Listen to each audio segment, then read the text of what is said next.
any of us ever know what it is to become the perfect version of ourselves. This is Decoding Superhuman with your host, Boomer Anderson. All right, the sponsor for today's podcast is a member of the toolkit that I use on an almost daily basis to upgrade my state of being and have used it actually for the past couple of years. The guys over at Neurohacker Collective have done a fantastic job. You've heard me rave about the original stack as well as Qualia Mind on the show. But now I'm so excited because the suite of products has grown. You have Qualia Focus for that near-term bump. You have Qualia Mind Caffeine Free for all my caffeine-sensitive listeners out there. But their latest product, which just came out, is oh so exciting. It's called Eternus, and it's a 38-ingredient formula containing the most researched and premium ingredients on Earth for supporting cellular health. This is key to combating the symptoms of aging.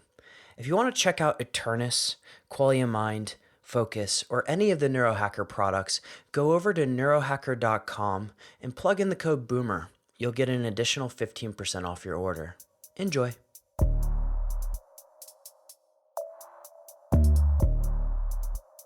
Satu. Hey, Boomer. Happy Wednesday. Hi. It's podcast day. Yes, it is.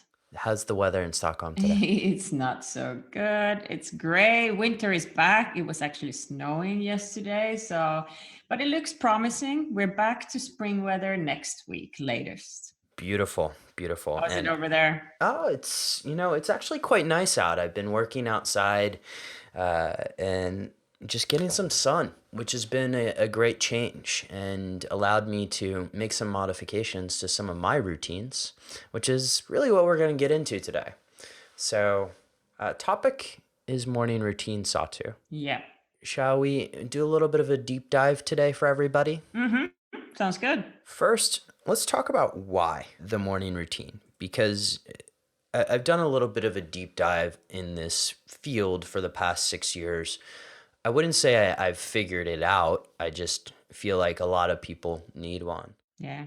Why do you think that is? I think in general, people need more routines than they actually know or want to think of. I think routines give us certain security and for our bodies and minds to perform better, actually. And I think the idea behind the routine is just kind of to prime a path for our case performance, but for whatever you have to do during the day. And I look at routines, and just to define the morning routine is, when you wake up, what is that series of actions that you do that enables you to be at your best, or at least to get you in a position where you're able to perform? Exactly. Yeah. And I personally love routines. I've just noticed throughout the years that the better I stick to whether it's morning or evening routines, the better I perform. Life gets so much easier as well. Mm-hmm. And I think likewise, right? I try to have routines for almost, a number of different domains in life, whether it's public speaking, evening, which is a topic for another podcast, or even as simple as the morning routine. But it gets us ready. It gets us ready to go. And it just allows us to, even if there's something that's slightly off in my sleep, for example, the morning routine allows me to get back to quote unquote homeostasis. Yeah, I totally agree. And I sort of wonder why so many people actually take the word routine in a negative way, whether it is morning or evening, once again. But I get feedback or comments from many in my network and say, but I want to be flexible. I love this kind of a more random, be spontaneous. And I'm trying to explain that you can actually be maybe more spontaneous if you have those routines. That will allow your mind to be more creative. Yeah, exactly. And just a challenge to anybody out there who thinks that routines are just not for them. Routines allow you to go through a process, but get you more focused on what matters for you. And that could be playing with your child. It could be operating in the boardroom at 100%, but it's almost essential to have routines to elevate your performance. And so let's get into some of those routines. Satu, do you want to kick us off? Yeah. So now we're going to focus on the morning routine. So what happens immediately when you wake up?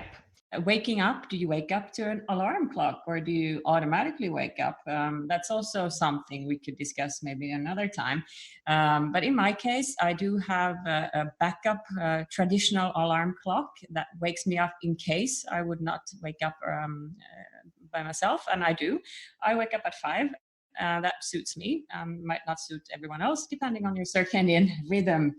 But I think the crucial thing is what happens within the first minutes of waking up.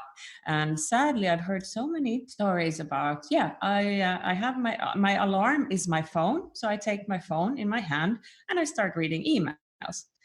And that is honestly the worst thing you can do. I think everyone should start their mornings in a more calm way. Just think about whatever you were dreaming about and what's going to happen during the day. Take some deep breaths and just lay in the bed and take it easy for a while to get a good start. What do you think? What's your first minute of after waking up? Wow. First minute is that's interesting. So I was before we got in this conversation, I was like, oh, the first 2 hours of my day are pretty planned out, but the first actual minute, I turn over to the lady and probably give her a kiss because she's probably still sleeping. Yeah. She's a late sleeper, but that's really it for me. And take a deep breath, kind of take a deep breath as you say. I nasal breathe and think about what's my top priority for the day. Then I'll get out of bed, and I'm a early riser just like you. Get out of bed and start to go through a sequence of events. So let's go into the what, the why, and the how of morning routines. And specifically, I want to focus on the why. And then we'll get into the how and the what. And so if I look at my morning routine, what is the reason why I'm doing this? And it's to get myself into a mindset that is one of opportunity. It is to reduce any sort of stresses that are on my mind. And it's to get the blood flowing, really. And so to that end, there is a series of or a sequence of events that take me, including my workout, about 2 hours. And so that kicks off right after I kiss the girl Yeah. and roll out of bed. Sounds very similar to mine. Exactly. Although I'm not kissing the girl, but I have the husband. Beautiful. So on that, just the sequence of events that I go through is first, how do I unclog the machine, so to speak? Before dropping into the matrix, which is usually when I check email, how do I de-stress? How do I focus or really get stuff out of my brain and onto a piece of paper or digitally if that's your preference? And so that is really my core focus at the beginning. How do I de-stress? And how do I, and not even de-stress, but just how do I make sure I'm focusing on the right things? From there, it's more into just different aspects of really continuing to optimize that circadian rhythm, which can involve things like sunlight or other gadgets, as you may expect. And then, of course, there's the gym and a little bit of carved out time just for learning about different subjects. Before we go into what that looks like for me, take us through sort of how you constructed your morning routine. Yeah, thanks, Boomer. I think very similar to what you just described. I think for me, the mornings are the time for me to de-stress, as you mentioned. I like my mornings to be long and calm, even though I do work out in the morning, and my workouts are not that calm as I do CrossFit. So everyone can relate to that who has ever tested CrossFit. But nevertheless, the time when I'm not in the gym, and even during the gym when I'm doing my stretching and breathing and everything, Those are the times when I de-stress and calm myself down and make sure my brain is getting into the right mode. So I already start planning for the day and prioritize. And also when I'm then back from the gym, when I'm eating breakfast, I would say that is also a very important time for me. So I like to spend quite many hours for these morning routines, which I understand that not everyone has the possibility to do so. But for me, it works. And I'd rather take those hours in the morning than late at night because of my circadian rhythm and the fact that I like to wake up at 5. Beautiful. So let's take us through a couple of those hours and, specifically what are you doing step by step? Yeah. So, as mentioned, I wake up quite naturally, normally at 5, around 5. I take some breaths, think about what's going to happen, and I always know what's going to happen because I follow my routines. So, my morning consists of waking up, doing some stretching, making sure I have the light that I need for that in case there is no sunlight available, which in many cases there is not throughout the year, unfortunately. Do you have a particular light that you use?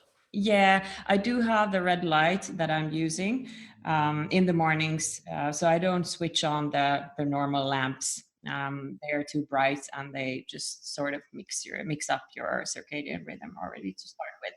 So I like that because stretching in that kind of a red light, it's a very soft start for the day.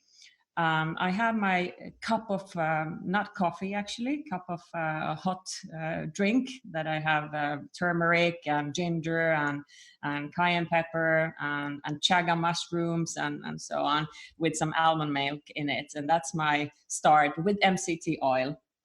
And then I hit the gym. So then I have a workout, 1.5 hours usually. And after that, I have the breakfast hour, of course, showering and everything is in between. But there, I like to start actually then planning for the work day. And I read newspapers, some articles, just to get myself to the right mode.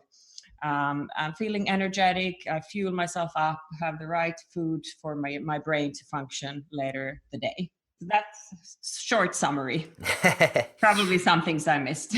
No, that's great. So I love hearing about these things. And by the way, if you want to really geek out about rituals and start to think that some of the famous artists of history have crazy rituals, there's a book called Daily Rituals, which is extremely entertaining. You start to look at people like Ernest Hemingway or Sartre and what they did on a day-to-day basis. And in particular, Hemingway, he's one of my favorite authors, but he just had some crazy things that he would do to get himself in a position to write.